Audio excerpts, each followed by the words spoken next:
It's spooky season. Oh wait, hang on. That's better.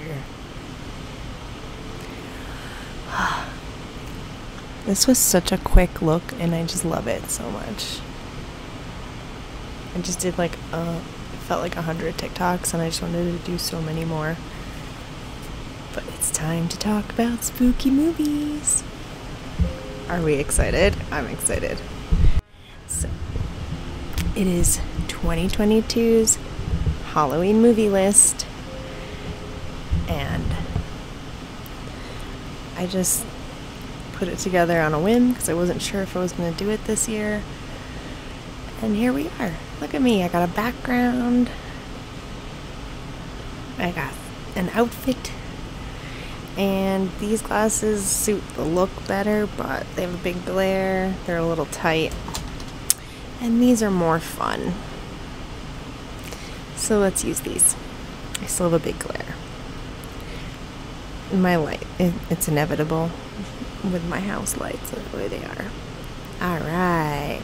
I can't tell if I want to leave the bandana in the middle or keep turning it to the side how I actually like it.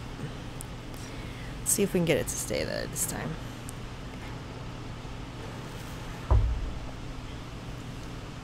Alright.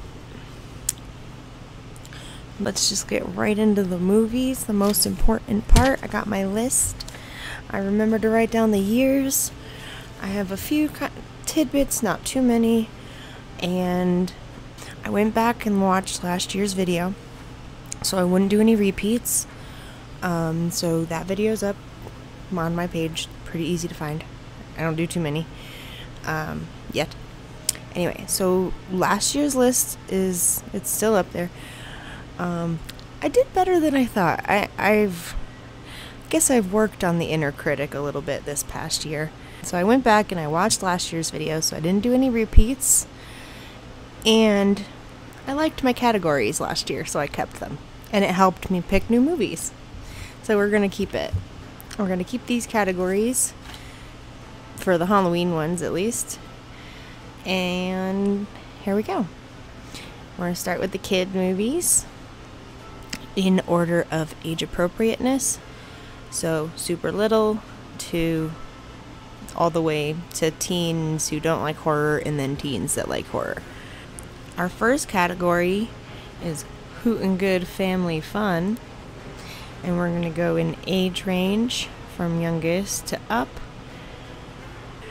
And the first one I have is an oddball pick because I had this on VHS. So I watched it way more than I ever watched Charlie Brown and the pumpkin dude. Got my pumpkins in the set. The pumpkins are paid actors. Alright, so I had this episode, it's a Garfield episode. It used to be called Garfield in Disguise. Now you can find it as Garfield's Halloween Adventure, and you can find it on YouTube. It's a half hour, like less than a half hour. And it's super, I haven't watched it in forever. I'm going to have to watch it with the kids this year. Now that I know it's on there. And I had it on VHS, so I watched it way more than I did Charlie Brown and the Pumpkin. The Great Pumpkin. Why did my brain glitch on that? Garfield Halloween Adventure aired in 1985. Anyway, it's Garfield. It's a cartoon. All ages, pretty, like. And then next up, I would say 8 and up is Casper. Oh, Casper from 1995. I would say 8 and up because the uncle ghosts are pretty mean, and you do have to have a kind of some basic understanding of life and death to understand the movie and a lot of its plot points. Some points can be kind of sad. So if you have if you have a me, I was super sensitive. If you have a crier, maybe wait a little bit. Or not. Like, you could just be there for them. It's a sweet adolescent movie. It's got a lot of like coming of age plot points too, like a little crush here and a little crush there, and neglected kid vibes, like accidentally neglected, like the parent is too busy, single parent, like that kind of stuff.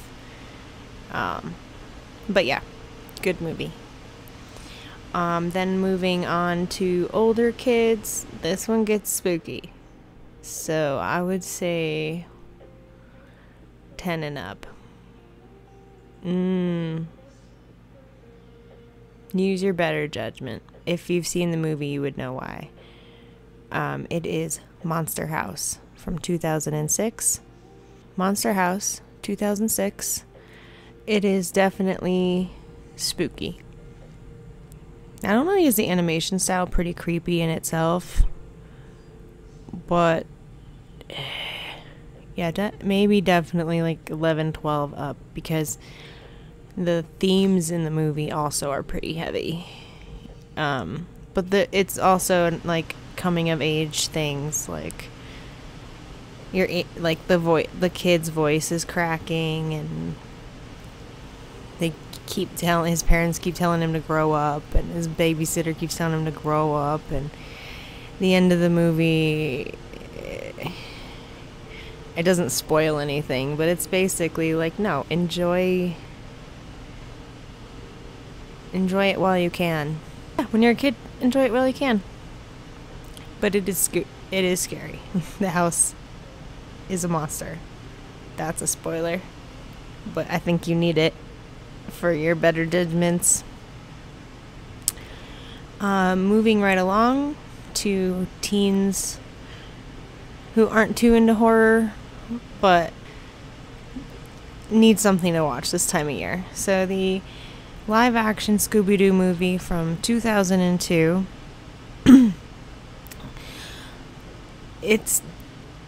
It has like a couple like definitely spooky things happen, like and I say teens, like I guess preteens can, like, I'm sure most people would show this to kids, and the reason I have it in the more teen section is because all the characters are college age and all the jokes are college age jokes, so teens are more likely to get the jokes. Kids are more likely to just strictly be entertained by Shaggy and Scooby, which is valid. Like, they're very entertaining the whole movie. But if you want, like, I would say the older kids are more likely to understand the plot lines and the jokes. So that's why I put it there. Yeah, so that was Hoot and Good Family Fun. And we're going to move on to, what did I pick for a second? Okay. So sticking with the idea that these are in order of age appropriateness, I'm going to save the teenagers in a minute, because those movies are a little more mature. So, for our second category, I have our Black and White Beauty. And from 1974, it is Young Frankenstein. So it is a black and white movie. It's not super old. I keep hitting the table. It's not super old to me. I mean, for a black and white movie, it's not of the era of black and white movies. But it is black and white on purpose. It suits the story. It was advantageous to the jokes and just the whole vibe. And I put fun facts. I only have a couple, and they're just things I remember hearing. Just that Mel Brooks fought tooth and nail to have the walk this way joke in there with the cane. And then also to have it in black and white. The studio didn't want to do it in black and white. I mean, makes sense. It had been years and years since anyone did black and white. But as Mel Brooks does, he had his sweet tongue talked his way into getting whatever kind of movie he wanted. And If I recall, I remember Gene Wilder saying it was one of his favorite roles.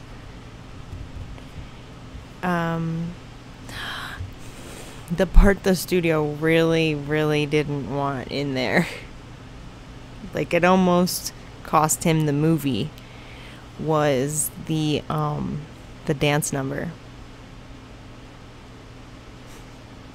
But the dance number, that's what made me remember, is what sold Gene Wilder on the role, because he thought that was hysterical. So, without that dance number, we wouldn't have had the movie as it is, and because of the dance number, we almost didn't have the movie at all. So, it's a great movie. And if you need plot points to be interested, it is technically a sequel to Frankenstein, because it is about Dr. Frankenstein's grandson, who is denying the family name because of everything that happened, but then he, inherits the everything, and antics ensue. And it is Mel Brooks' antics to a T. So, Mel Brooks jokes are your vibe, you're gonna want to watch Young Frankenstein. And if you don't know Mel Brooks' vibe yet, it is dry humor, lots of puns, lots of visual jokes. So no looking at your phone. You gotta watch the movie. Alright. So, now we can save the teenagers! Somebody save the teenagers! These are two classics. And the first one is Nightmare on Elm Street. It's all teenagers. 1984. It's a bunch of teenagers who are not waking up for school. And seems to be the other teenagers are the only ones that care. So they trying to figure out what's going on. Horror movie, antics ensue. It's a little gory, not too much. There's one scene with like a lot of just blood, not gore, just blood. So that'd be the only fair warning, except for like the concept. It's a major plot point. I'm not gonna spoil it if you don't know already. Nightmare on Elm Street and Freddy Krueger are pretty well-known characters and movie, so you might have those spoilers already, but I still recommend the movie. If you haven't seen it, it's worth it. Lots of great practical effects. Like, it's all practical effects. It's not really before special effects, but they basically made this movie on an indie movie budget. So, as many practical effects as you can get, which makes the movie stand up over time, now we know. Then, the second one, for Somebody Save the Teenagers, is Halloween. Most people have pop culture knowledge of this movie. But the first one is like a mystery. Like, you don't really know why this guy's doing this. You don't know what. It's all teenagers. It's just one group of teenagers specifically, and you don't really know why. This one group of teenagers is getting picked off by this mystery creepo, and you don't really know why.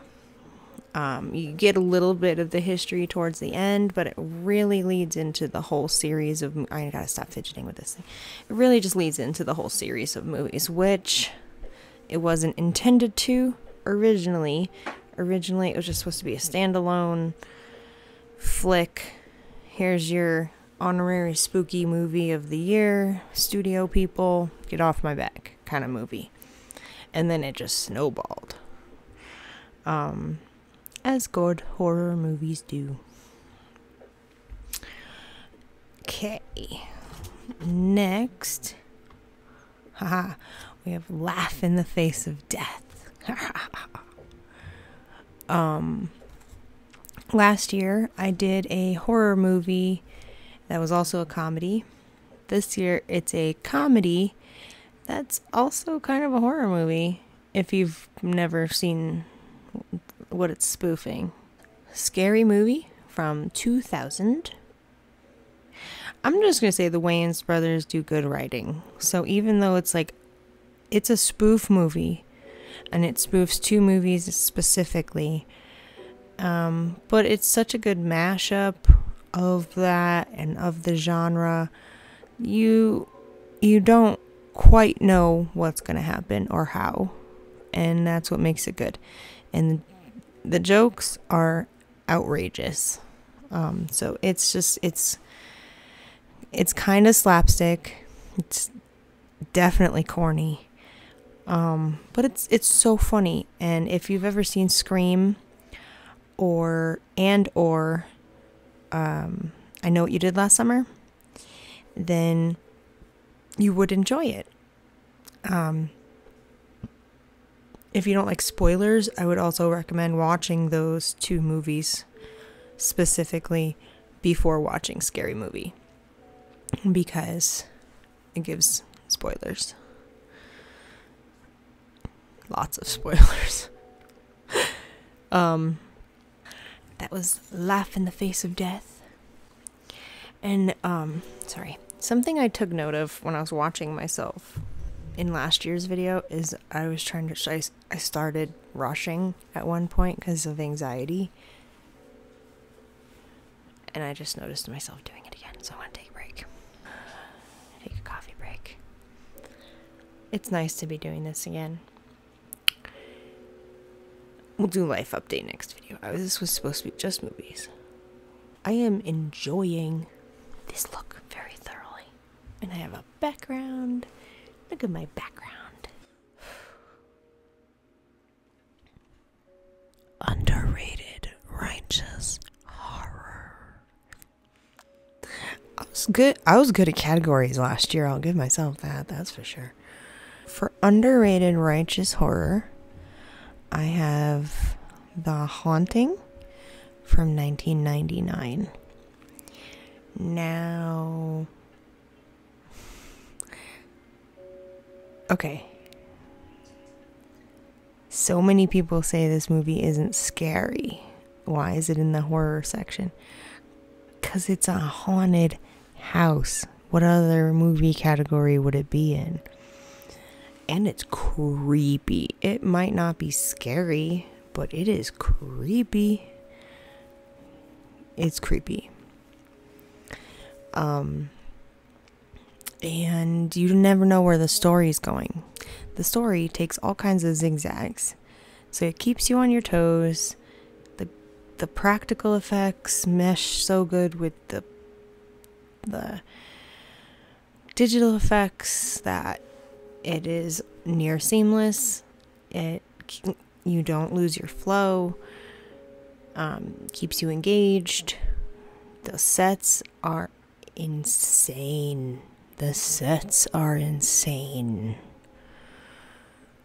You will get me to love a movie with like the worst acting ever if it has insane sets. But this has great acting. It's Liam Neeson, Lily Thompson, Thompson, sorry, Lily, Catherine Zeta-Jones, Owen Wilson, before he did comedy. So every time I tell anyone about this movie and I say there's Owen Wilson in it, they roll their eyes down the hallway.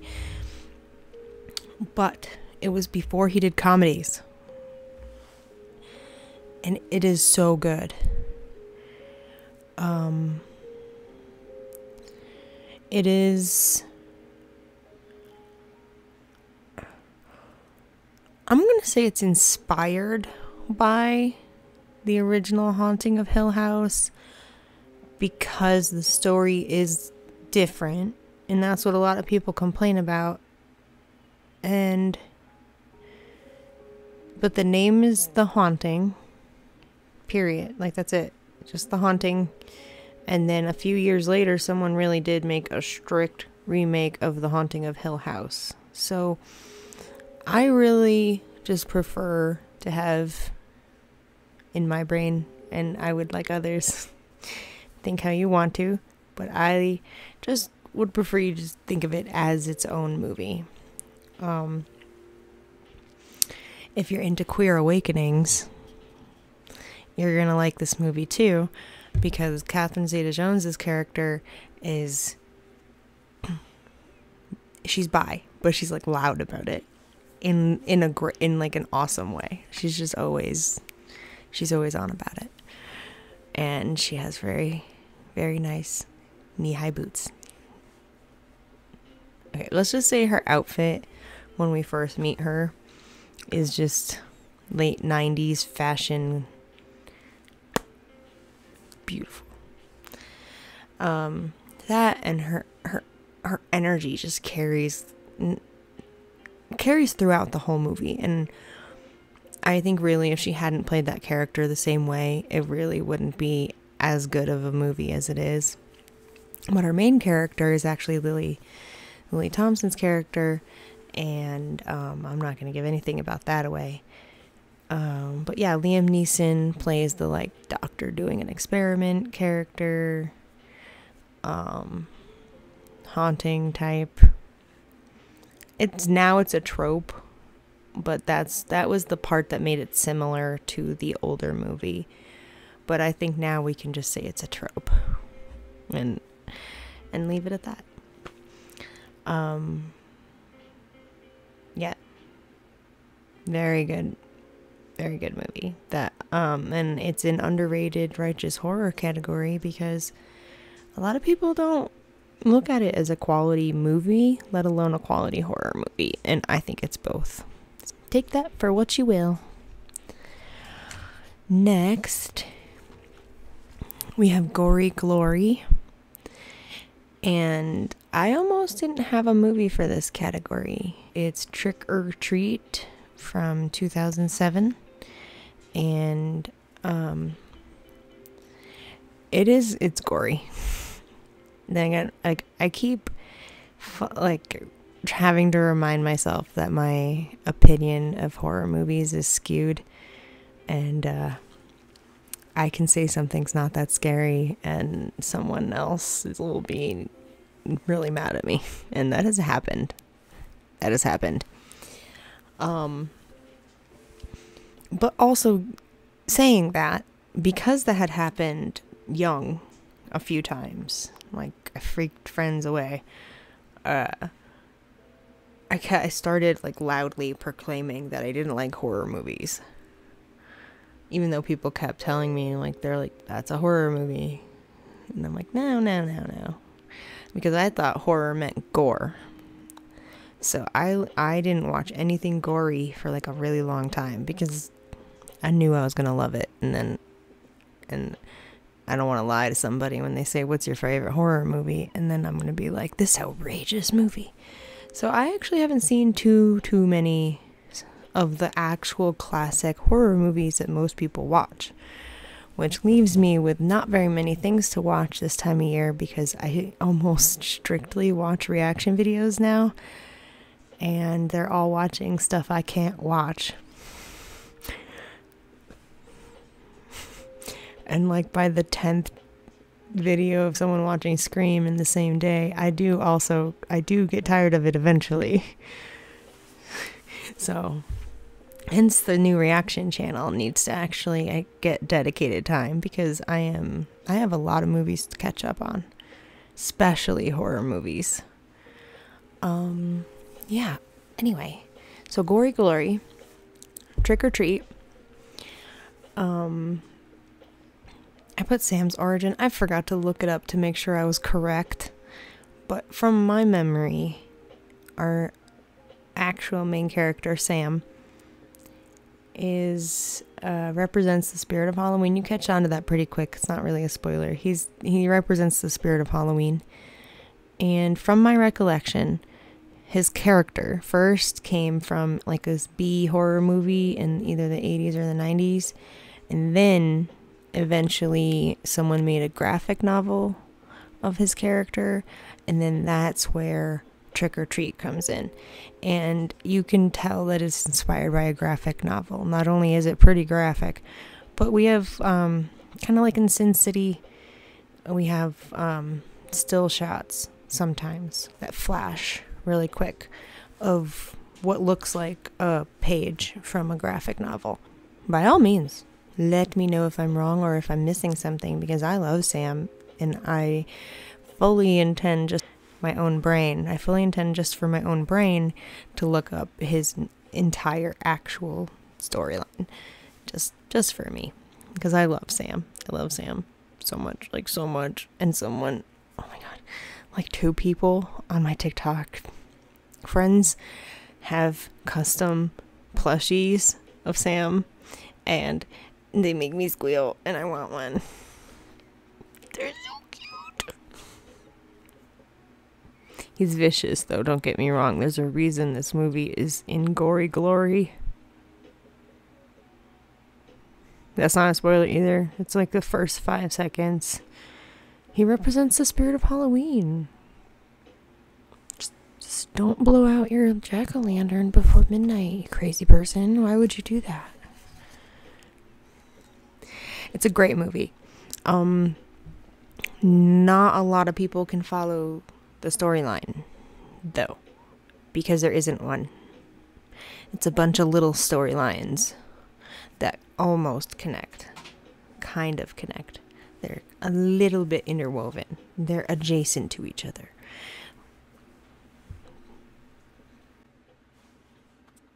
Anyway, yeah. So if you're trying to find like a bigger plot line, you're going to be lost. Just follow what you're watching as you're watching it, and it'll all come together at the end. It's one of those kind of movies. I love those kind of movies. So if you have any kind of those kind of movies, also please comment.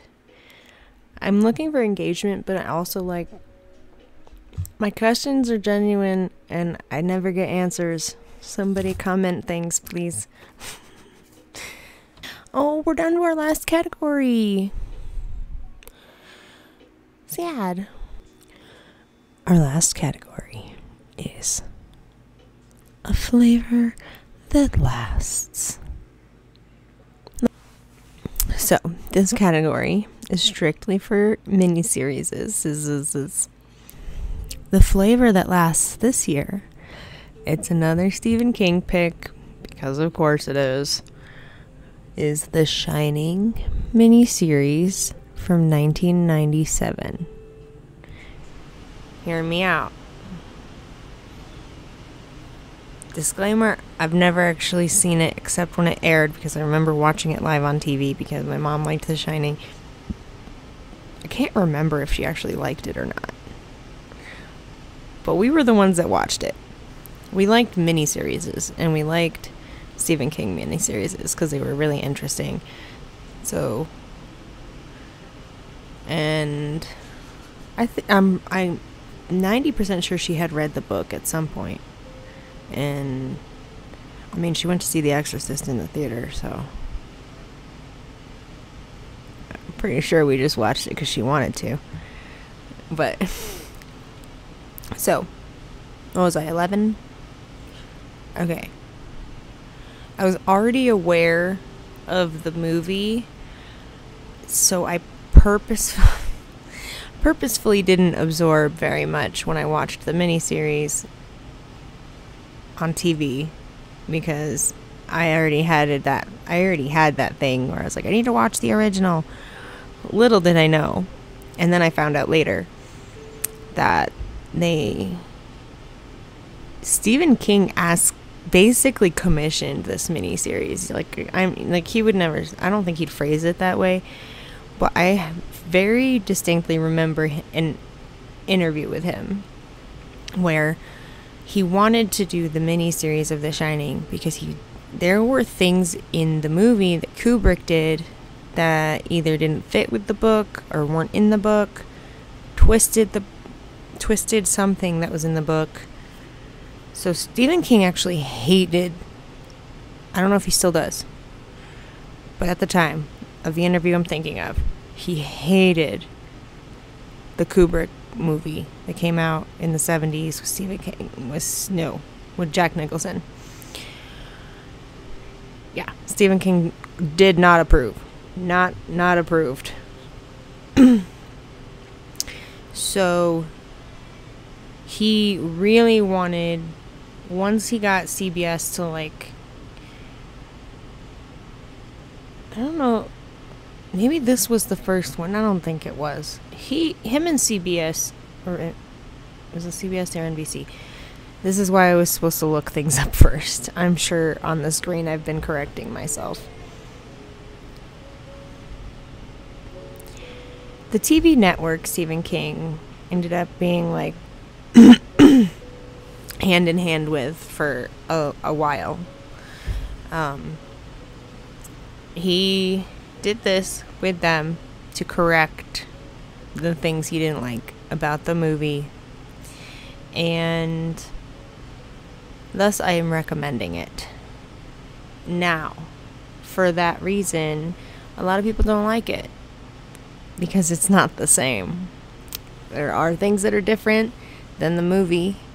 And then also, if you've already seen the movie, you're going to wonder why you're watching 5 hours to get to the point when the movie's 2.5 hours. For an older movie, that's not a musical. That's pretty freaking long. So you're like, in most people's heads, they're like, I already spent 2.5 hours watching this story. Why am I going to watch it again in like 5 to 6 hours instead? Just because if you're one of those people that like miniseries, and if you're one of those people that is mad that the movies never fit all the things from the book, or if you're one of those people where like the movie changed things from the book, then go for it. Need something to fill an afternoon while you're baking your pumpkins and your cookies, or you're decorating, or just any old day.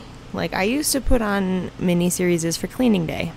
That was when I, because I can't find any of my miniseries on streaming, and I don't have a DVD player that works, so maybe that's why I don't have a good cleaning day anymore.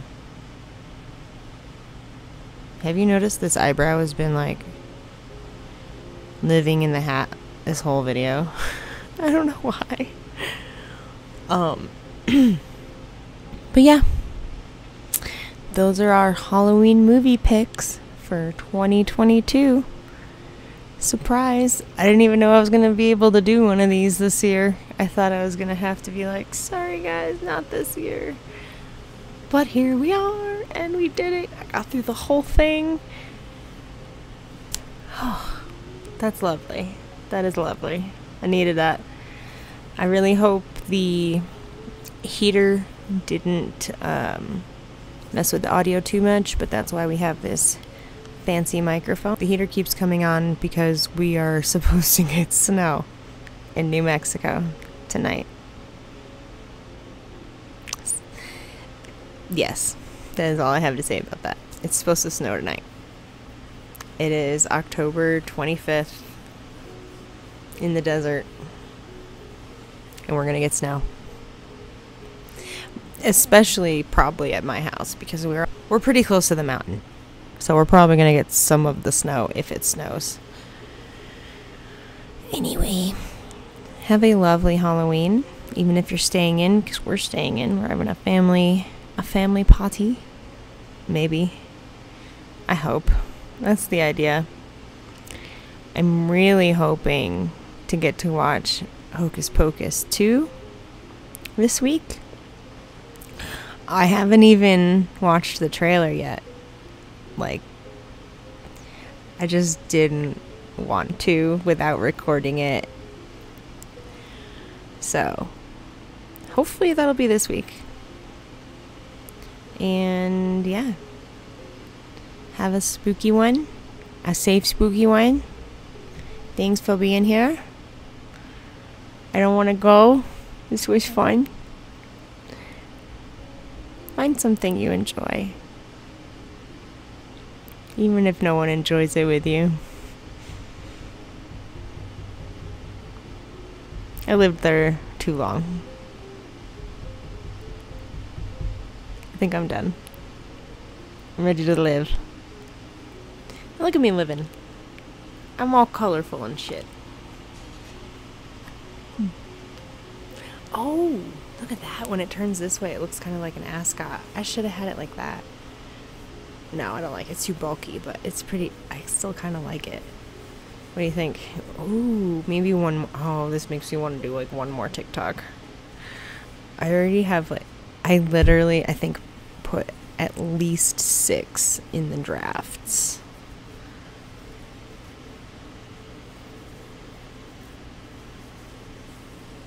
I'm gonna have to remember this outfit. Oh, yes. Look at this. Look at this. Okay. I gotta stop. Ooh, let's take some selfies. I've been trying to Instagram more lately. Here, screenshot.